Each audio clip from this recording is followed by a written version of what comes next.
Et évidemment, il va répondre à beaucoup de vos préoccupations parce que le numéro au bas de l'écran vous permet de l'avoir et de parler en privé, peut-être des choses dont vous ne pouvez pas parler comme ça en public. Il vous écoute, il est aussi à l'écoute. Docteur Larry Ngemi, bonjour. Commandant Jason, bonjour. Bonjour à tous ceux qui nous suivent ce matin. Bonjour à toute l'équipe en studio. Ils sont vraiment nombreux à nous regarder, à vous écouter aussi, docteur. Merci beaucoup d'être en phase avec nous aujourd'hui pour évoquer la cellulite. Tout à fait. Nous parlions il y a quelques grosses secondes avec Blanche Boaliki, et puis ça a un rapport quand même avec le poids, la graisse. Tout à fait. Le surpoids. Surpoids, oui. Tout à fait. Ah, oui. Mais je vous laisse quand même donner la bonne définition. Alors, il faut dire qu'en un seul mot, la cellulite, c'est quoi? Il s'agit d'une accumulation de graisse sur la peau, ça il faut le dire ainsi, ou encore appelé amas de graisse. Voilà. Également, on pourrait également parler de l'inflammation de la peau, parce qu'il faut dire que quand on parle de cellulite également, il y a infection, c'est-à-dire bactéries. Voilà. Mais, d'une manière générale, cellulite, il s'agit d'une accumulation de graisse sur la peau, voilà, qui forme ce qu'on appelle les bourrelets là, voilà, au niveau de la hanche, les fesses, le ventre, voilà. Ça fait des petits bourrelets comme ça, même sur les cuisses par moment. Tout à fait. Est-ce que ça peut commencer plus bas ou alors Non, beaucoup plus, c'est localisé là. Localisé voilà. Les cuisses, là où les le ventre, voilà, et chez certaines personnes les bras, ça il faut le dire ainsi, voilà. À quoi cela ressemble, docteur? Appelé encore communément ce qu'on appelle peau d'orange. Ça ressemble un petit peu, on a l'impression d'avoir affaire peau d'orange, voilà. Encore appelé peau d'orange, cellulite, tout à fait.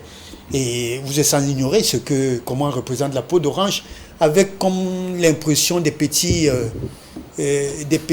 points là, voilà. Donc c'est ça ce qu'on appellera encore la cellulite, bien évidemment.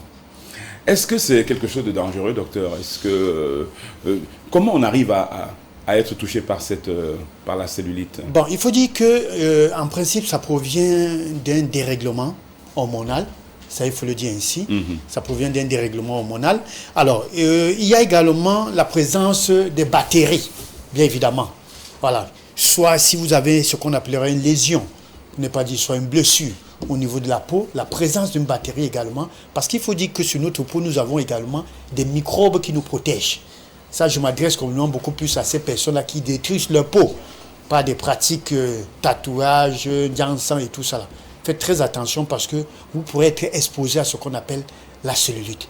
Donc, il s'agit bien évidemment, la cause c'est cela, c'est-à-dire la présence des bactéries ou encore un dérèglement hormonal. Parce qu'il faut dire que ça survient beaucoup plus après l'âge de la puberté. Vous savez que quand on entre en face de la puberté, les hormones sont en bouillonnement. Voilà. Ça bouillonne. Ça bouillonne, voilà. À tout niveau. Voilà. Docteur, ça c'est pour les personnes à risque, on a compris. Donc, même la malbouffe y est impliquée.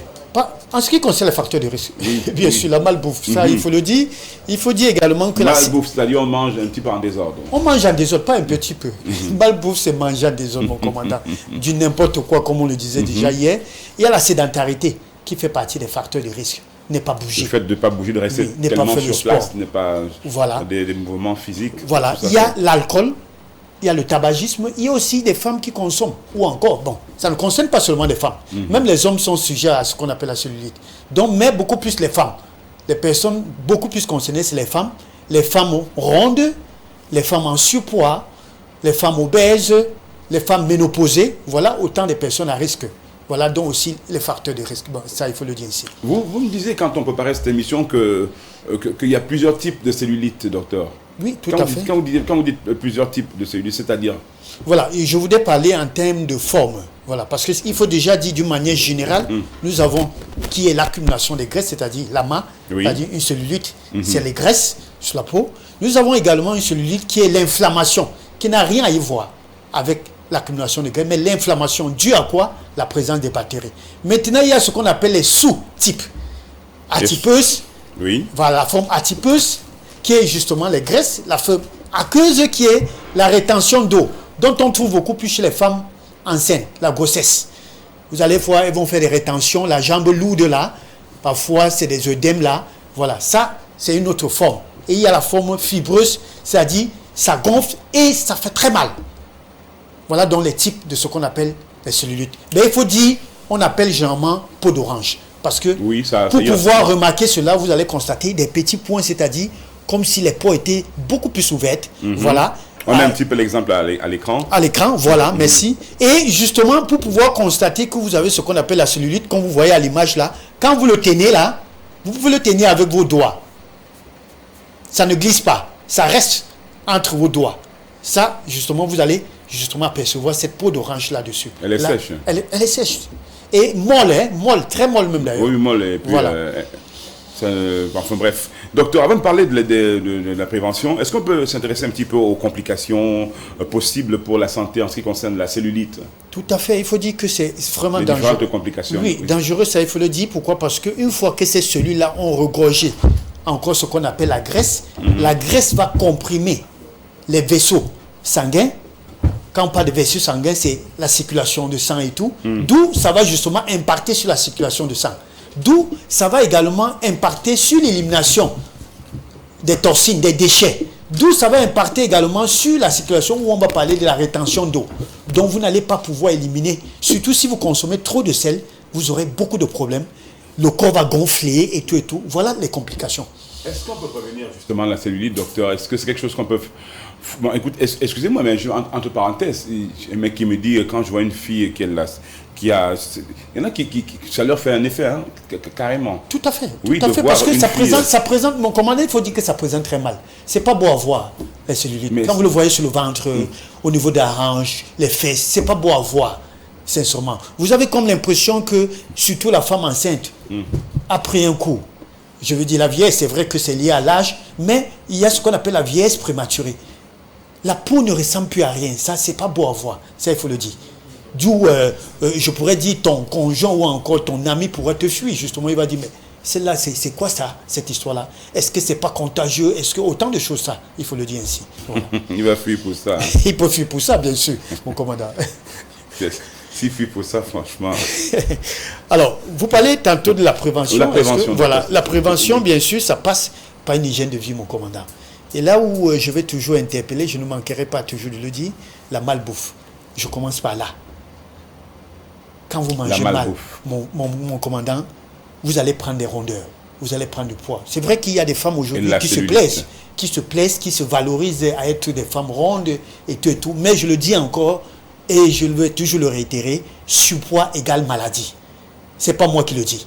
Mais je le rappelle tout simplement. Mais si elle est juste en forme, je veux dire, forme... Non, ce qu'on appelle en forme, c'est quoi mon commandant? Nous vivons selon, il y a ce qu'on appelle les indices ou encore les indicateurs. Oui, alors, parce qu'en Afrique, vous savez bien qu'il y en a qui préfèrent qu'elle soit un petit peu en chair. Oui, mais c'est chacun qui se sent dans son corps, mon commandant. Ça, il faut le dire ainsi. Et nous avons les règles. Hein? Alors, je le disais tantôt, nous devons peser en fonction de notre taille. Il y a ce qu'on appelle un poids idéal. Vous devez justement avoir un poids idéal pour pouvoir prévenir ce qu'on appelle la cellulite. Vous devez bien manger. La malbouffe, c'est vrai, aujourd'hui dans nos villes, on voit fast-food partout. Je ne sais pas si c'est parce que c'est moins cher ou je ne sais pas où c'est encore parce que c'est rapide. Alors, c'est vrai que nous courons contre le temps, nous n'avons pas le temps. Hein. La femme travaille, l'homme travaille. Du coup, quand on veut rentrer, on s'arrête dans ce qu'on appelle le fast-food pour pouvoir s'en procurer. Mais je voudrais le réitérer, je n'ai rien contre ces gens-là, ils vendent, c'est leur business. Mais la malbouffe, fast-food, c'est la malbouffe. Excusez-moi, c'est trop de gras. Ça, il faut le dire ainsi. Il faudra qu'on le rappelle à ceux qui nous suivent. Alors, je ne dis pas manger du bon gras, mais n'abusez pas, il faut le dire ainsi. Voilà. Donc, il faut dire, voilà, ça passe également par des exercices. Mon commandant, tout le monde devrait faire le sport. N'attendez pas quand vous êtes dos au mur. Je voudrais vous dire que c'est quand on a parlé de la Covid au Cameroun que beaucoup se sont jetés dans le sport. Parce qu'on a dit que non, pour pouvoir booster son immunité, il faut faire le sport. Et du coup, vous allez au parcours Vita, il n'y avait même plus d'espace pour pouvoir courir. Parce qu'il y avait, on dirait, toute une population. Bien qu'on les trouvait dans la rue, peut-être tout le soir, dans la rue, en train de courir, en train de s'échauffer. Tout à fait. Nous ne devons pas... avec les dangers qu'il y a, parce que certains se sont fait renverser par les... Tout à fait. Et j'aimerais le signifier déjà que quand on attend, quand on est dos au mur pour pouvoir commencer le sport, vous êtes exposé aux maladies cardiovasculaires parce que vous ne connaissez même pas l'état de votre cœur. Avant de se jeter pour aller faire le sport, il faut aller consulter, aller rencontrer un cardiologue pour qu'on puisse évaluer si vous pouvez vraiment faire ces courses ou encore aller taper les sacs comme vous le faites là. Donc ça, c'est très important. Le sport, c'est tous les jours. C'est une habitude quotidienne. La façon que, donc, si vous mangez, vous devez faire le sport. Ça, c'est important. Nous l'avons dit pour la perte de poids et également pour pouvoir grossir. Alors, Ça fait partie de la prévention. Bien manger, bien l'hygiène de vie, bien se laver, mon commandant. Quand vous ne vous lavez pas, vous allez commencer à vous gratter le corps et c'est des lésions d'où il y a passage des bactéries et là vous serez exposé à ce qu'on appelle cellulite. Voilà. Ça, c'est bien expliqué, ça, docteur. Hein. Maintenant, que retenir, excusez-moi, je vous avais parlé de grossesse, mais j'aimerais. Grossesse et cellulite, docteur, qu'est-ce que vous en dites? Oui, il faut dire qu'il y a un rapport direct parce que la femme enceinte est beaucoup plus exposée. Justement, pourquoi? Parce que nous parlons tout à l'heure d'hormones. Elle peut être victime de cellulite et après l'accouchement, ça revient. Non, tout ne revient pas. Tout revient dans le cas où ce qu'on appelle la remise en forme, mon commandant. Après que vous ayez accouché, allez faire une remise en forme. Nous avons des salles de gym et tout. Vous devez aller. N'attendez pas faire 3, 4, 5 enfants avant de dire que, mais tiens, ou bien votre mari vous dit, quand il commence à fuir, à tourner le dos, vous mirez et là vous constatez que mais vous êtes en train de vieillir. Avant de vous réveiller à faire le sport. Non, la remise en forme. Après chaque gestation, il y a ce qu'on appelle la remise en forme. Et cela passe justement par le fait de prendre soin de vous. Vous allez dans un cabinet, faites-vous masser, faites la gym. Chez certains en Afrique, la remise en forme, c'est se servir d'une serviette avec l'eau chaude, de taper le ventre de la femme, ainsi de suite, masser avec l'eau chaude. Non, ça ne s'arrête pas là. D'ailleurs, aujourd'hui, c'est contre-indiqué de pouvoir masser le ventre avec l'eau chaude et tout et tout. Donc, la femme enceinte est exposée à ce qu'on appelle une cellulite. Donc, vous êtes personne à risque. À chaque grossesse, vous devrez justement aller vous faire masser, vous jeter dans le sport pour pouvoir reprendre le corps que vous avez bien avant. Voilà. Aliments efficaces pour lutter contre la cellulite, docteur? Voilà, les aliments efficaces, nous avons des aliments justement qui permettent efficacement de combattre ce qu'on appelle la cellulite. Notamment comme fruits, nous avons l'ananas. Nous avons les poivrons, riches en vitamine C. Nous avons du poireau, qui est draineur. Ça, c'est très bien.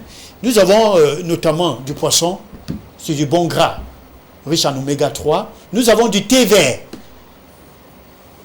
riche en antioxydants. Voilà, ça c'est conseillé de boire, mais surtout éviter de boire à l'excès. Parce que l'excès de toute chose nuit, ça il faut le dire ainsi. Alors ne vous jetez pas, vous qui avez des cellulites, à boire 1 litre de thé vert par jour. Non, très attention parce que vous risquerez de plonger dans ce qu'on appelle l'anémie.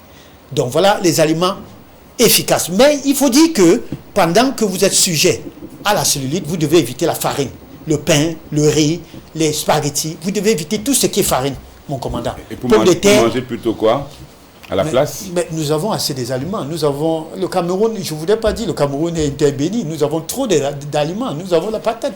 Il y a des choses qu'il faut manger, mon commandant. Les pommes de terre. Voilà. Donc, les ignames, on peut manger le couscous du maïs. Le taro? Oui, le taro, on peut manger le taro. On peut manger du plantain. Les légumes. On peut manger les légumes. Le coq. Le coq, ça c'est bien. Voilà. D'accord. Éviter le gras. Et éviter aussi trop de sel. Voilà. Le sel crée ce qu'on appelle la rétention d'eau. Si vous êtes sujet à la cellulite. Voilà.